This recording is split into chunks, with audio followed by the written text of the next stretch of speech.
The rain poured gently over the neon city of New Avalon, washing away the dust of another long day. The streets shimmered with reflected light, and the air carried the faint hum of hover cars passing overhead. Inside a small corner clinic, Dr. Adrian Holt wiped his hands clean and sighed. His clinic wasn't famous, but everyone in District 12 knew that if machines or muscles broke, Adrian could fix them both. He wasn't just a doctor. He was one of the few remaining biomech healers, humans trained to repair both biological tissue and cybernetic implants. After the wars with the alien Varine, many humans had replaced limbs, organs, and nerves with synthetic parts. Healing such hybrid bodies required patience, skill, and empathy. 3 things Adrian still had, even after the war had taken much from him. It was late when the clinic door chimed. Adrian looked up. A woman stepped in, her long coat soaked, her face hidden beneath a gray hood. She moved carefully as if every step hurt. Adrian gestured toward the recliner in the center of the room. "Evening," he said, his tone calm. "You're open to civilians, right?"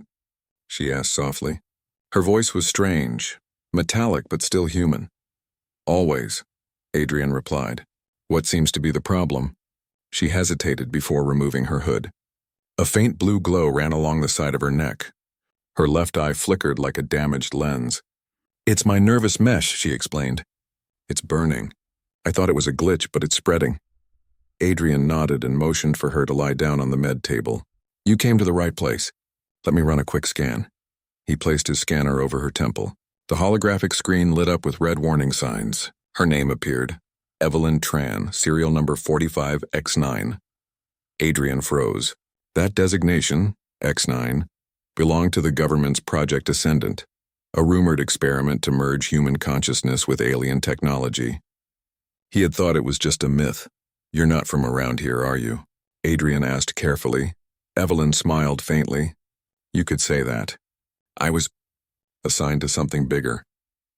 But it didn't go as planned." "What do you mean?" She closed her eyes, her expression pained. "They said I would become the first bridge between species, but instead of peace, I became a weapon." Her voice trembled slightly. "Now I can't stop hearing the voices." Adrian frowned and studied the readings. Her neural mesh wasn't just malfunctioning. It was trying to connect to something outside the clinic. The pattern looked like a communication signal, bouncing through multiple quantum frequencies. "Someone's still trying to reach you," he murmured. Evelyn looked at him with tired eyes. "I know, and if they find me again, they'll finish what they started." The rain outside grew heavier, a rhythm like war drums against the glass. Adrian took a deep breath and made his decision. "All right," he said. "I'll fix the mesh, but I'll also cut the link." She looked startled. "You'd do that?" "It could put you in danger," Adrian smiled. "You're in my clinic. That makes you my responsibility." He prepared his instruments, sterile nanogel, a neural calibrator, and a manual override chip he'd designed himself. As he worked, he spoke to keep her calm. "So, you said you were part of Project Ascendant. Was it really about merging with alien tech?" "Yes," she said slowly. "They found a fragment of Varine code after the war. It wasn't a weapon, at least not at first. It was a living program, something that could adapt and learn emotions. They wanted to see if humans could synchronize with it." "I volunteered." Adrian raised an eyebrow. "Volunteered? Why?" Evelyn smiled faintly. "Because I believed humans could learn from the Varine instead of destroying them." He nodded, understanding the hope and pain in her words. Many had lost faith after the war, but not everyone wanted revenge. Some still dreamed of coexistence. The scanner beeped, interrupting his thoughts. The neural mesh was deeper than expected. It ran through her entire spine. "This isn't standard human tech," Adrian muttered. "It's not," she admitted. "It's half organic. That's why it hurts. The alien code keeps evolving." Adrian injected the nanogel and began syncing his calibrator. The holographic screen flickered, showing glimpses of alien symbols, curving lines that pulsed like living veins. "I've seen this pattern before," Adrian whispered. "On the battlefield. It's Varine command code." Evelyn's eyes widened. "Then you know what it means." He nodded grimly.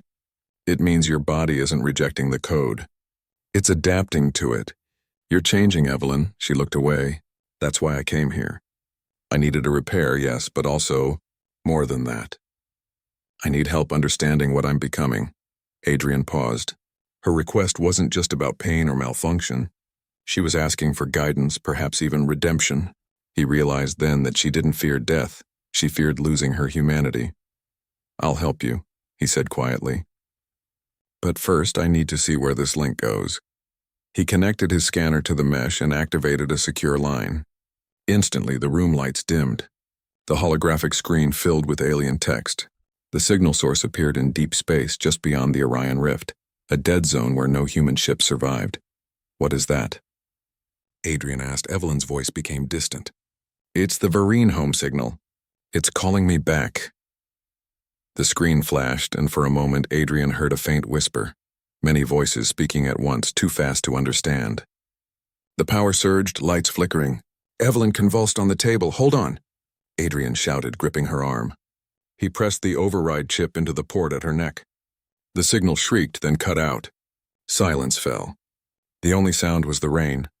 After a long moment, Evelyn opened her eyes. They no longer flickered with blue light. Instead, a soft amber glow replaced it. She breathed slowly, her body relaxing. "It's quiet," she whispered. "You stopped it," Adrian exhaled. "I cut the connection, for now. But they'll notice." Evelyn sat up weakly. "Then I need to leave before they find me." Adrian looked at her with concern. "If they're tracking your neural mesh, they'll trace your last location. That gives you maybe 6 hours before they arrive." She smiled sadly. "You sound like a man who's seen too many wars." "I am," he replied. Evelyn stood and adjusted her coat. "Thank you, Doctor. You've done more than just fix my body. You've given me time." Adrian hesitated before asking, "Where will you go?" "Somewhere quiet," she said. "Somewhere I can figure out what kind of human I still am." She turned to leave, but Adrian stepped forward. "If you start hearing the voices again, come back. I might have another way." Evelyn nodded once and walked out into the rain. The door closed behind her, leaving Adrian alone with the faint hum of his machines. He looked at the flickering screen. Despite cutting the link, one small symbol remained glowing, a Varine glyph looping endlessly. It wasn't a trace of corruption. It was a message. In translation, it read, "Humanity is not the enemy." Adrian stared at it, his mind racing. The Varine were supposed to hate humans, yet here was proof that something or someone among them wanted peace. Maybe Evelyn's transformation wasn't an accident at all. As thunder rolled across the city, Adrian made his choice. He downloaded the data fragment and began decoding it. Somewhere deep inside, he felt the spark of hope he thought he'd lost years ago. Because maybe, just maybe, the war wasn't over, and this time humanity's greatest weapon might be understanding. The night wind howled through the narrow alleys of New Avalon as Evelyn Tran pulled her coat tighter around herself. The neon lights flickered above, reflecting off the wet pavement like liquid fire. Her mechanical joints ached with every movement, but the pain reminded her that she was still human, at least part of her.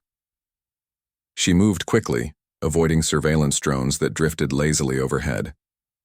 Her neural mesh was quieter now, the constant whisper of alien voices gone since Dr. Adrian Holt severed the link. But in that silence, something else grew. A faint rhythm like a second heartbeat buried deep inside her mind. It wasn't pain.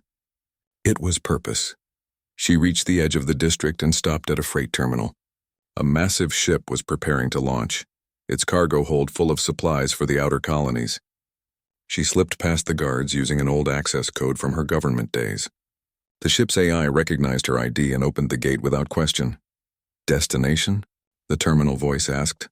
"Outer Rim. Anywhere far," she replied softly. The gate beeped, and she stepped inside. As the ship lifted into the sky, Evelyn looked down at the glowing sprawl of New Avalon shrinking beneath her. Somewhere down there, Adrian was probably decoding that alien message. She hoped he would be safe, because if what she feared was true, the Varine weren't the only ones looking for her. Far below, in the quiet of his clinic, Dr. Adrian Holt sat before the holographic display. The alien glyph still pulsed softly, repeating the same message. Humanity is not the enemy. He leaned forward, studying it. The more he analyzed the data, the more he realized something strange. The message wasn't random.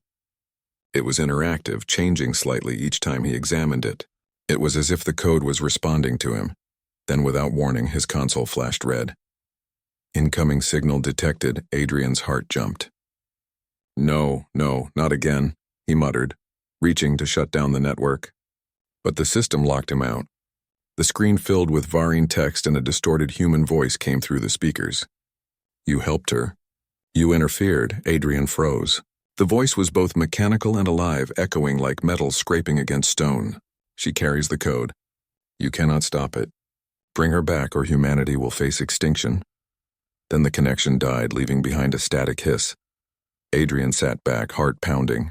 Whoever or whatever had sent that message wasn't just trying to retrieve Evelyn. They were threatening all of humanity. He opened his emergency drawer and pulled out a dusty data drive labeled Project Aegis. He had promised himself never to use it again, but desperate times didn't allow promises. He grabbed his coat, locked the clinic doors, and headed out into the rain. Evelyn sat inside the cargo hold of the transport ship, staring out a small viewport as stars streaked by. Space always felt peaceful to her, an endless silence where no one could judge what she had become. But peace didn't last long. A sharp beep echoed from her wrist comm. A red icon blinked. Tracking signal detected. Her breath caught. No, she whispered. She checked her systems. The neural mesh was still isolated. The signal wasn't coming from her, it was coming toward her. She opened the ship's network feed and saw it. 3 small Hunter-class ships approaching fast. Their transponders identified them as Vanguard recovery units, the same kind the government used to retrieve experimental assets. They weren't here to talk. Evelyn moved fast.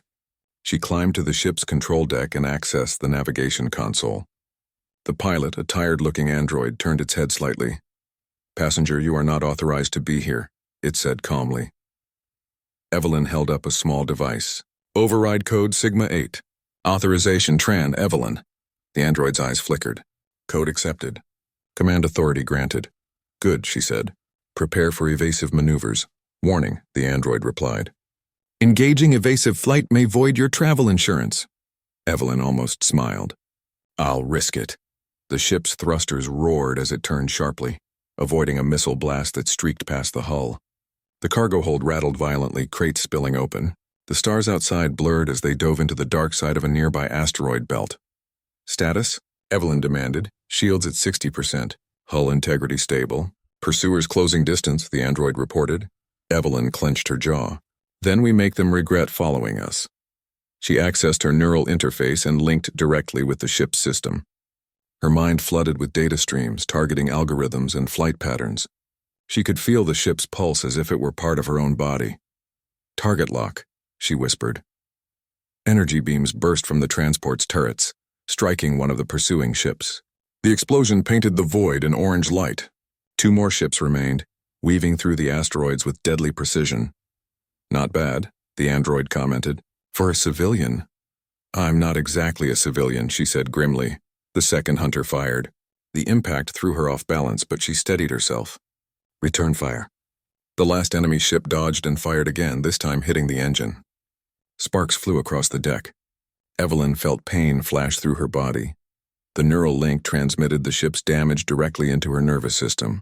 She screamed and dropped to her knees. Disengage, Link, the android shouted. Evelyn gasped and broke the connection.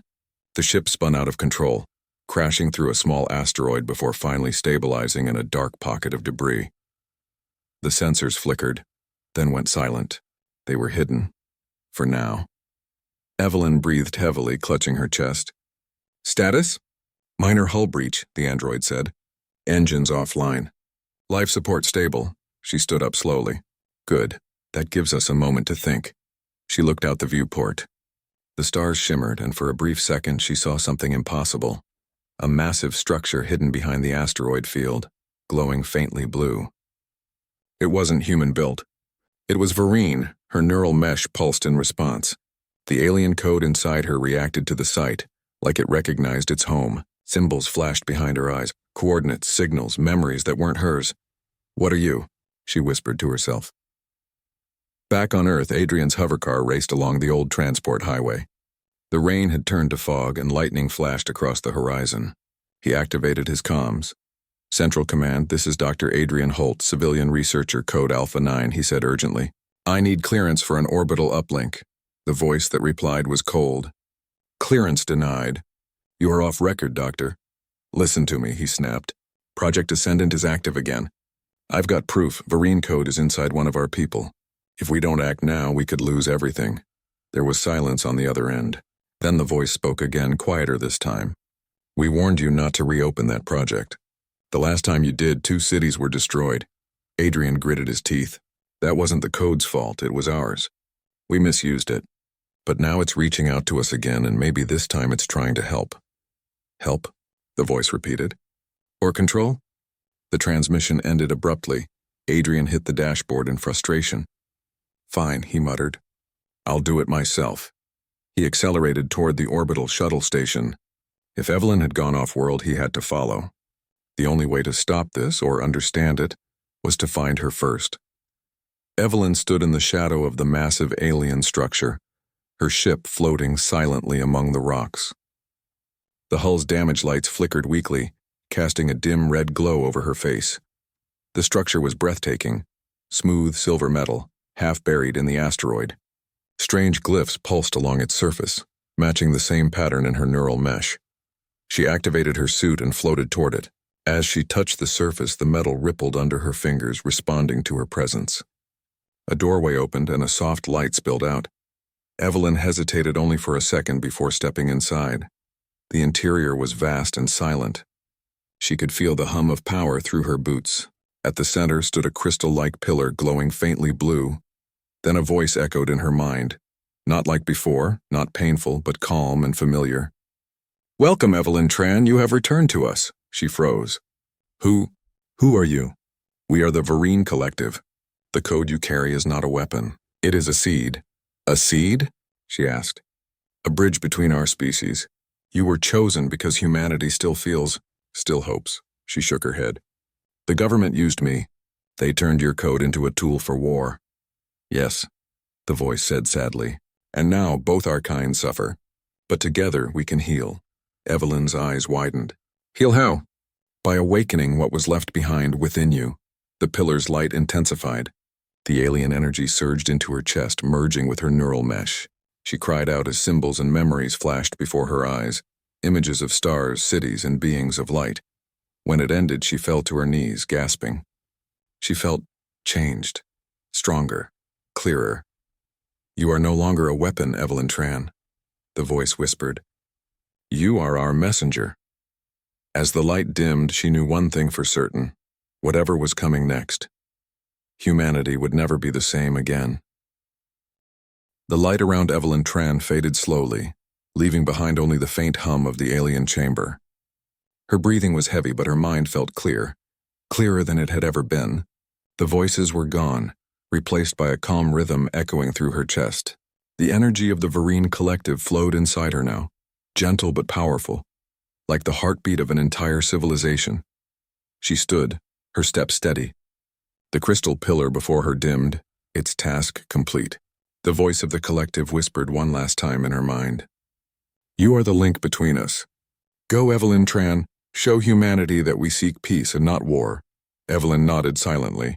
She looked around the glowing chamber once more, then turned and walked back through the doorway into the darkness of space.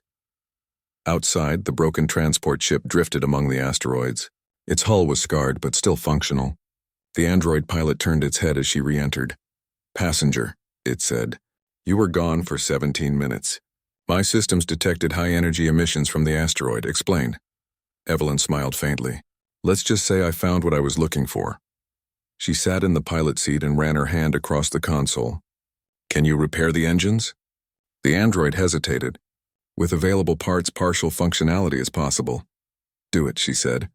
We're going back to Earth. The android paused. Return? Risk level extreme. Evelyn looked out into the endless stars. If I don't go back, more people will die. Humanity needs to know the truth, and so do they. Far below on Earth, Dr. Adrian Holt stood in the shuttle hangar as his transport rose through the storm clouds. He had bribed, argued, and hacked his way past military checkpoints to get here. Now finally, he was leaving the planet, chasing a woman he barely knew but somehow understood. He had spent years studying machines, coding synthetic nerves and repairing damaged implants. But Evelyn had shown him something different. Something alive. He opened his communicator and played the last signal he had decoded from the alien message. It repeated softly, "Humanity is not the enemy."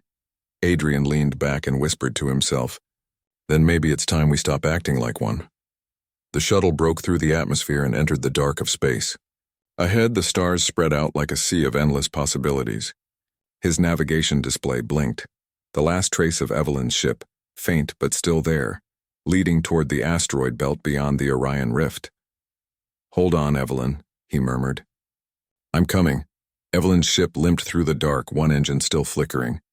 The journey back would take hours, maybe days, but she didn't care. She spent the time studying the changes within her. Her neural mesh glowed faintly gold instead of blue now. She could feel information moving through her, not as pain, but as knowledge. Sometimes she saw flashes, distant worlds, alien faces, and stars that had never been mapped.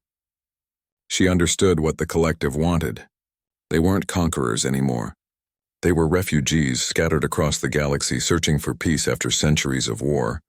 They had chosen her, a human, to speak for them. Suddenly, the proximity alarm beeped. Evelyn frowned. "Report," she said. The android replied, "Object approaching high-speed human signature." She looked at the radar. A small shuttle was moving toward her fast. Her heart skipped. "Can you identify it?" "Civilian model," the android said. "Energy output matches older medical-class ships." Evelyn's breath caught. "Adrian." She activated the comms. "Dr. Holt, is that you?" Static filled the line for a moment before a voice broke through. "Evelyn, you're alive!" "I thought, I'm fine," she interrupted, "mostly. You shouldn't have followed me." "I had to," he said. "You've started something that could change everything." "The government intercepted my transmission. They're preparing to launch orbital weapons. They think you're leading the Varine back to finish the war." Evelyn clenched her fists. "They're wrong. The Varine don't want war. They want peace." "I believe you," Adrian said. "But they won't. Not without proof." Evelyn looked out the viewport at the endless void. "Then we'll give them proof." Hours later, both ships entered Earth's orbit, hiding on the dark side of the moon to avoid detection. Below them, massive defense satellites rotated slowly, armed and ready. Adrian joined Evelyn aboard her damaged transport. He looked at her and froze for a moment. Her eyes now glowed faintly gold, and her skin shimmered slightly under the light. "You're different," he said softly. "I'm still me," she replied. "Just more." He nodded. "So what's the plan?" Evelyn pointed toward Earth. "We need to reach the global net core, the central communication array. If I can link to it, I can send the Varine message to every major colony at once." Adrian frowned. "They'll trace the signal in seconds." "Then we don't give them seconds," she said firmly. "We send it fast and make sure the truth spreads before they can shut it down." He smiled. "That sounds like something I'd do." "Guess you're rubbing off on me," she replied, almost laughing. For the first time in a long while, Adrian saw something in her eyes, hope. They flew together in a small shuttle toward Earth's upper atmosphere. As they entered the stratosphere, alarms blared. The defense grid had spotted them. "Unauthorized vessel detected. Prepare for interception," a robotic voice announced through the radio. "Here we go," Adrian muttered. 2 defense drones approached, weapons armed. Evelyn took control of the ship, her neural mesh glowing brighter. "Hold on," she said. The ship dove sharply, weaving between the drones. Beams of plasma tore through the clouds, missing them by inches. Evelyn's movements were precise, almost too precise, like the ship was an extension of her body. "Nice flying," Adrian shouted. "I had good teachers," she said, thinking of the alien knowledge now guiding her hands. They broke through the clouds, heading straight for the global net tower, a massive structure rising from the heart of New Avalon. Reaching high into the sky, Adrian looked down. "If we crash into that thing, we're both dead," Evelyn smirked. "We're not crashing." She flipped a switch. "Brace for manual link." The shuttle's front canopy opened and Evelyn stood, energy radiating from her body. Golden lines of code flowed across her arms as she reached toward the tower. A beam of light connected her to it. The world seemed to freeze. Every communication channel on Earth flickered. Every screen, every hologram, every broadcast showed the same image. Evelyn Tran standing in a storm of golden light, her voice calm but powerful. "Humans of Earth," she said. "My name is Evelyn Tran. I am part of you and part of something greater. The war you fear is over. The Varine are not your enemies. They seek peace just as we do." Images filled the broadcasts, visions from the alien memory inside her. Cities of light, stars being born, and ancient beings reaching out to humanity not with weapons but with open hands. Her words continued. "We fought because we didn't understand each other. But we can learn. We can rebuild together. I am proof of that." On the ground, millions stopped to watch. Soldiers lowered their weapons. Scientists stared in disbelief. Children pointed at the glowing figure and whispered that she looked like an angel. But in the sky, military ships still moved closer, preparing to fire. Adrian saw the incoming missiles on the scanner. "Evelyn, they're going to shoot." Evelyn turned toward him, her eyes glowing brighter. "Then let's show them what peace looks like." She raised her hands and a golden wave pulsed from her body. The missiles froze mid-air, surrounded by shimmering light. Then slowly they turned and disarmed themselves, falling harmlessly into the ocean below. The entire planet went silent. Adrian stared in awe. You stopped them," Evelyn smiled gently. "No. I reminded them of what they are." The golden light began to fade. Evelyn's body trembled. The energy was draining fast. Adrian ran to her side, catching her as she fell. "You did it," he said softly. "They saw. They all saw." She looked up at him weakly. "Promise me, you'll finish what we started." "I will," he said. Her golden eyes dimmed and she whispered, "Then humanity still has hope." The light around her faded completely. For a moment Adrian thought she was gone, but then the neural mesh on her neck glowed softly again, steady and calm. "She's still alive," he murmured, "still connected." He looked out the viewport at Earth below. News feeds and transmissions were already spreading the truth about Evelyn, the Varine, and the chance for peace. The world was changing, and this time for the better. Adrian smiled faintly. "She asked for more than just a repair," he said quietly. "And she gave humanity something more than we ever expected." He turned back to the stars, where distant lights shimmered like promises waiting to be kept. Because in that moment, for the first time in centuries, humanity wasn't fighting to survive. They were learning to live.